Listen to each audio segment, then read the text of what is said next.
मला हे खूप आवडलं की तुमची एक सुरुवात खूप छान असते की तुम्ही एक एक्सेल फॉर्म सारखं भरून घेता जेव्हा तुमच्याकडे इन्व्हेस्टमेंटसाठी कोणी येतो. ते हे का आणि कशासाठी हे गरजेचं आहे?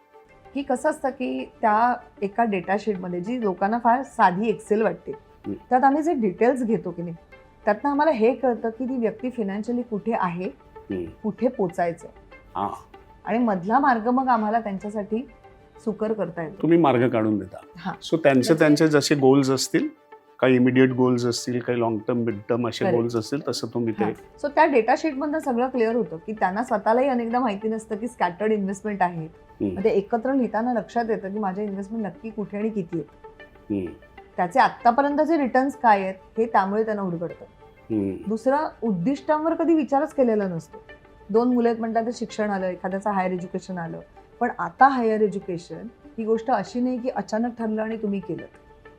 त्यासाठी कुठेतरी थोडंसं प्लॅनिंग लागतं. भले बँका तुम्हाला लोन देतात वगैरे, पण ती लोनची कपॅसिटी तरी क्रिएट करावी लागते ना.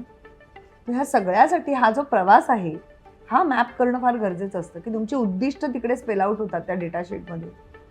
ती झाल्यानंतर मग आम्ही त्यांना मदत करतो की शॉर्ट टर्म गोल्स कुठले, लॉंग टर्म गोल्स कुठले, त्याप्रमाणे मग कुठली इन्स्ट्रुमेंट तुम्ही घ्यायला हवे, कुठले म्युच्युअल फंड तुम्हाला कुठल्या कारणांसाठी कसे ठेवायला हवे, तुम्ही तुमच्या इमर्जन्सीसाठी लिक्विडिटी किती पैशांची ठेवायला हवी, हे सगळं आम्हाला त्याच्यातनं त्यांना सांगता येतं.